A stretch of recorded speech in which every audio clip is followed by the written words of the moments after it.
உண்மையை சொல்லுவா. எல்லாருக்கும் வணக்கம். பாவம், இதுக்கு முன்னால் ஒரு படம் பார்த்தீங்க, இது முடிச்சுட்டு இன்னொரு ஆடியோ லான்ச் வேறு இருக்கா? பரவாயில்ல, ஆட்டோகிராஃபில் நாங்கள் பட்ட கஷ்டத்தை விட உங்களுக்கு கஷ்டம் கம்மி தான்.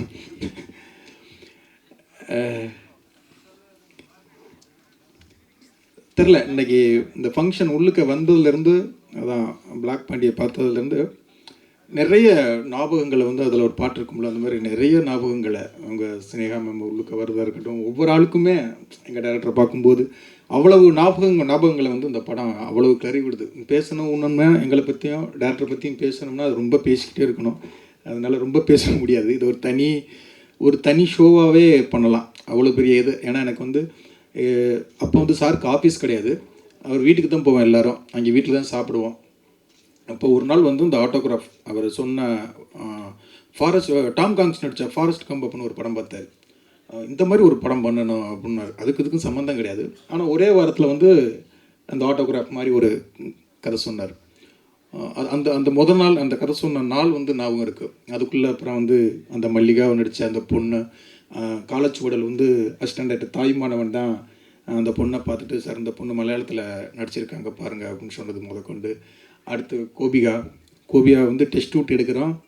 அந்த பொண்ணு அவ்வளவு, அந்த கதைக்கு அவ்வளோ அழகாக இருக்குது. ஃபோட்டோஸை பார்க்குறோம், சூப்பருங்கிறோம். 2 நாள் சென்று இந்த பொண்ணு வேண்டாங்கிறாரு. அதுக்கு 2 பஸ் ஸ்டாண்டர்ட்டு எதிர்ப்பு தெரிவிக்கும். 2-3 பேர் சார் கூட ராஜேஷன் சொல்லி அவருடைய ஃப்ரெண்டு ஒருத்தர் இருக்கார். சார் என்ன சொல்கிறாரோ அவருடைய நிழலாக இருப்பார். ஆமாம் அந்த பொண்ணு வேண்டாம் அப்படிம்பார்.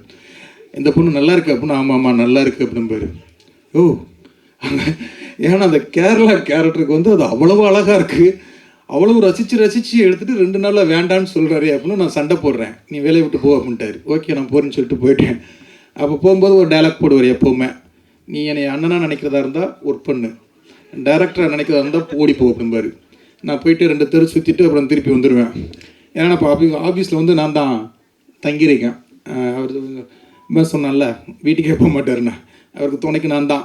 அவர் சாப்பிடும்போது நான் சாப்பிடணும், யாராவது திட்டுனா ஆமாம் சார் சொல்லணும், எல்லாத்துக்கும் நான். ஆனால் எனக்கு ஒரு பெரிய ஒரு எக்ஸ்பீரியன்ஸ் அது அந்த இது வந்து. ஏன்னா அவருடைய கோபம், வருத்தம், சந்தோஷம், துக்கம் எல்லாத்தையுமே வந்து ஜெகனண்ணன் வந்து அதே மாதிரி அதிகமாக திட்டு நான் தான் வாங்கியிருக்கேன். அதிகம் ஜெகனண்ணனுக்கு அடுத்து நான் சொல்லலாம். ஏன்னா ஜெகனண்ணனுடைய ஜெர்னி பெரிய ஜெர்னி, எனக்கும் டைரக்டருக்குமான ஜெர்னி. அது ஒரு பெரிய கதை. நாங்கள் மாதிரி சண்டை போட்டிருக்க முடியாது யாருமே. எந்த இயக்குனரும் ஒரு உதவி இயக்குனரும் நாங்கள் அடிச்சுக்கிட்டது மாதிரியே போட்டிருக்க முடியாது. அன்றைக்கி கோவம் வந்து நான் புறப்பட்டு, ஏன்னா அந்த படத்தில் ஒரு 2-3 இடத்துல சண்டை போட்டு 2 முறை கோச்சிட்டு போவேன். அப்புறம் இதே டைலாக போடுவார், அண்ணனா இரு இல்லைன்னா போகும்பார். அப்புறம் திருப்பி வருவேன். அப்புறம் திருப்பி சினேகா மேம் உள்ளுக்க வர்றாங்க. அவங்கள எப்படி கொண்டு வரோம் அப்படின்னா, இதுக்குள்ளே எல்லாருமே புதுசாக இருக்காங்க, ஒரு மார்க்கெட்டுக்கு ஒன்று என்ன பண்ணலாம் அப்படின்னு பேசுகிறோம். அப்போ வந்து சண்முகராஜுங்கிறவர் தான் ஐடியா கொடுக்குறாரு. ஆட்டோகிராஃப்னு டைட்டில் வைக்கிறோம். ரெனால்ட்ஸ் பெண்ணுக்கிட்ட வந்து நம்ம வந்து இது வாங்கினா சினேகா மேம்க்கு அந்த சம்பளத்தை கொடுக்கலாம். ஏன்னா அன்றைக்கி சம்பளம் வந்து ஒவ்வொரு ஆளுக்கு கொடுக்குறது அவ்வளோ கஷ்டம், பயங்கரமான ஒரு கஷ்டத்துக்குள்ள வந்து அப்படி ஒரு படம் எடுக்கிறார், இந்த படத்தை எடுக்கிறார். ஏன்னா இந்த கதையை வந்து ராமகிருஷ்ணன் சொன்னது மாதிரி விஜய் சாருக்கு போச்சு, பிரபுதேவா சாருக்கு போச்சு, அரவிந்த் சாமி சார் வச்சு பேசினார். அப்புறம் ஸ்ரீகாந்த் அப்போ ரோஜா கூட்டம்னு ஒரு படம் வருது, அடுத்து அதை வச்சு பண்ணலாம் அப்படின்ட்டு யார்கிட்டே அந்த கதையை எடுத்துக்கிட்டு போயிட்டே இருக்கார். அது அவர் விருப்பப்படவே இல்லை. இந்த படத்தை வந்து அவர் ஆட்டோகிராஃபில் அவர் நடிக்கணும் அப்படின்னா ஆட்டோகிராஃப் அவர் எடுத்துக்கிட்டு நடிகராக, அதுதான் உண்மை. ஏன்னா அவர் எல்லார்ட்டையும் சொல்ல போனார் இந்த கதையை. அவர் நடிக்க போகிறேன் அப்படின்னு சொல்லும்போது அதுக்கும் இந்த சேகர் சார் அப்புறம் நீங்கள் நடிக்காமல் வேறு யார் நடிக்கிறது அப்படின்ட்டார். நானும் சிம்புதவனும் ஐயோ யார் சார் பார்க்குறது அப்படின்ட்டோம். அதுக்கும் முறைக்கிறார் என்னைய. ஃபஸ்ட்டு வந்து அவரை நடிக்கவே கூடாதுன்னு எதிர்ப்பு தெரிச்சது நானும் சிம்புதவன் மட்டும்தான். வேறு எல்லாருமே வந்து ஓகேன்ட்டாங்க. அப்புறம் ராமகிருஷ்ணா அவன் லைட்டாக அங்கிட்டும் வருவான் நல்லாயிருக்கு அப்படின்பா. அப்புறம் சூப்பராக இருக்கும், அப்புறம் யாருமே நடிக்கலாம், அப்புறம் நம்ம நடிச்சிட வேண்டியதுதான் அப்படின்னா. அதில் வேற எங்கள் மேலே கோபம். படம் ஓடினதுக்கு அப்புறம் எங்களை பார்க்குறாரு, நீ தானடா நடிக்க வேண்டாம்னு சொன்னவன் அப்படின்னு சொல்லி. அந்த மாதிரி ஒவ்வொரு எக்ஸ்பீரியன்ஸுமே வந்து செம்மையாக இருக்கும். அப்புறம் சினேகா மேம் வந்தாங்க. சினேகா மேமுக்கும் எனக்கும் அவங்க டிரைவர் மூலமாக இதை சொல்லணுமே, உங்களுக்கு ஞாபகம் இல்லைல்ல, அதுதான் ஞாபகப்படுத்துகிறோம். பயங்கரமாக நான் ஆட்டோகிராஃபை விட்டு வெளில போனதுக்கு சினேகா மேம் தான் காரணம். போய் மறுநாளே தங்கர் பச்சன் சார்கிட்ட போயிட்டேன். அங்கே தென்றல்னு ஒரு ஷூட்டிங் நடந்துட்டு இருந்தது. அவர் என்னென்னா சண்டேனா அவங்க காரணம் கிடையாது, அவங்க டிரைவர் வந்து ஒரு நடுவில் ஒரு வேலை பார்த்துட்டாப்புல. அப்புறம் வந்து நான் என்னென்னா நான் ஆர்ட் டிபார்ட்மெண்ட்டை பார்த்துக்கிறேன், எங்கள் டேரக்டர் பயங்கர கஷ்டப்பட்டு எடுத்துக்கிட்டு இருக்காரு. அதனால என்ன பண்ணுவேன், சிலிண்டர் வேணும், பாத்திரங்கள் வேணும், என்ன வேணும்னாலும் வீட்டில் கிடக்கிறது பரணியில் வீட்டில் அள்ளி வச்சுருப்பாங்களே அக்கா, ராணி அக்கா வச்சுருக்கலாம், எடுத்தாந்து அதை ரெடி பண்ணி அவ்வளோ கஷ்டப்பட்டு அந்த ஆர்ட் டிபார்ட்மெண்ட்டுக்கு ரெடி பண்ணிகிட்டு இருப்போம்.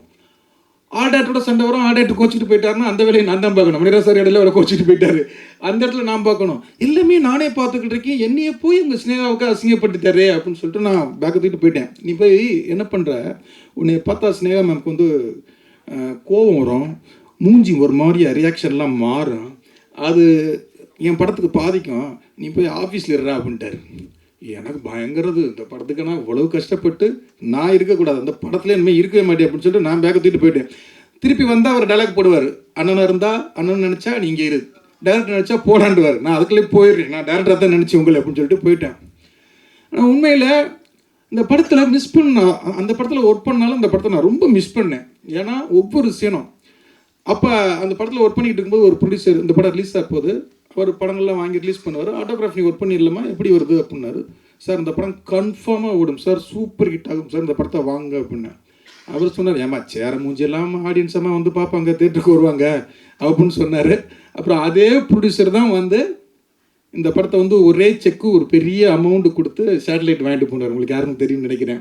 அவர் நான் அவ்வளவு சொன்னேன், அவ்வளவு அசிங்கங்கள், அவ்வளவு கஷ்டங்கள், அவ்வளவு வருத்தங்கள் பட்டாலும் ஒரு படம் நேர்மையாக உண்மையாக இருந்தால் அது ஜெயிக்க முடியும் அப்படிங்கிறது தான் ஆட்டோகிராஃப் இன்னைக்கு எல்லாருமே சேர்ந்ததுக்கு வந்து. ஏன்னா அன்னைக்கு அங்கே டேரக்டர் பட்ட கஷ்டம்தான் இன்னைக்கும் நாலாம் தயாரிப்பாளருக்கு ஒரு மெரினாங்கிற ஒரு படம் எடுக்கிறதுக்கெலாம் ஒரு பெரிய உதவியாக இருந்தது.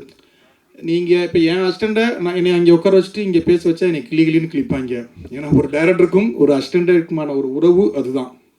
ஏன்னா நான் டைரக்டராக ஆகும்போது தான் டைரக்டராக இருக்கிறது அதோடைய வேல்யூ எவ்வளோ பெரிய கஷ்டம், அது எவ்வளோ பெரிய டென்ஷனை கொடுக்கும், அது எவ்வளோ பெரிய பொறுப்பில் இருக்கும், நம்மளை நம்பி போடுற ப்ரொடியூசருக்காக நம்ம எவ்வளோ ப்ரெஷரில் இருப்போம் அப்படிங்கிறத நான் டைரக்டர் ஆகும்போது தான், அவர் திட்டி வருத்தப்பட்டு இதனதெல்லாம் நான் டைரக்டர் ஆகும்போது தான் அடடா நம்ம டைரக்டர் எவ்வளோ திட்டி இருக்கும் அப்படின்னு வருத்தப்பட்ட நாட்கள் நிறைய நாட்கள் சார்.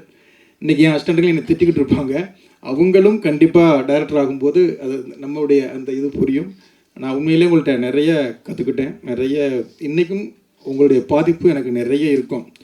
ஆஃபீஸ் போடுறது கூட ராமகிருஷ்ணன் ஜெகன்லாம் சொல்லுவார், டேய் ஆஃபீஸோட அவர் மாதிரியாடா போடணும், உட்காரது கூட நான் அவர் மாதிரி தான் உட்காருவேன், அதை நக்கல் பண்ணிக்கிட்டே இருப்பான் ராமகிருஷ்ணன். வந்து உமாவதி சொல்லுவான், டேய் மண்பா நீ அவர் ரொம்ப பாதிக்கப்பட்டிருக்கடா அப்படின்பாரு. அந்த பாதிப்பு இல்லாமல் படம் எடுக்க முடியாது. உண்மையிலே உமா இந்த படம் வந்து ஜெகன்னா, உமாவதி, தாய்மானவன், சிம்புதேவன், ராமகிருஷ்ணன், ஜெகதீஷு நிறைய எங்களுக்கு ஒரு சொந்தங்களை கொடுத்தது. இன்றைக்கி நாங்கள் சேர்ந்து இதுவாக இருக்கிறதுக்கு இந்த படம் வந்து ரொம்ப ரொம்ப முக்கியம். எங்களுக்கு பெரிய விசிட்டிங் கார்டு இது. இந்த படத்தை பற்றி பேசணும்னா நிறைய பேசலாம். அந்த பரத்வாஜ் சார் சாங்கு அந்த பாட்டு வந்து ஃபஸ்ட்டு வந்து எல்லாம் அவங்க ஸ்னேகமாக போட்டிருப்போம்ல, அந்த ஒவ்வொரு பூக்களுமே சொல்கிறது அப்படிங்கிற பாட்டு வந்து ஃபஸ்ட்டு வந்து அவர் வந்து ஒரு ஃபிலிம் டைரக்டராக இருப்பார். வண்ணத்து பூச்சிகளால் கண் விழிக்க, வாய்க்காலோடு மீனோடு நான் குளிக்க அப்படின்னு வரும். அவ்வளோ மாற்றங்கள் இந்த படத்தில் பற்றி பேசலாம். அது கண்டிப்பாக அந்த படம் இன்றைக்கி உள்ள ஆடியன்ஸ் கண்டிப்பாக அதை கொண்டாடுவாங்க. இதுக்கு ஒரு பெரிய சக்ஸஸ் மீட்டு கண்டிப்பாக எங்கள் டேரக்டர் வைப்பார். அந்த சக்ஸஸ் மீட்டில் இன்னும் நிறைய பேசுவோங்கிற நம்பிக்கை எனக்கு இருக்குது. வாழ்த்துக்கள், நன்றி.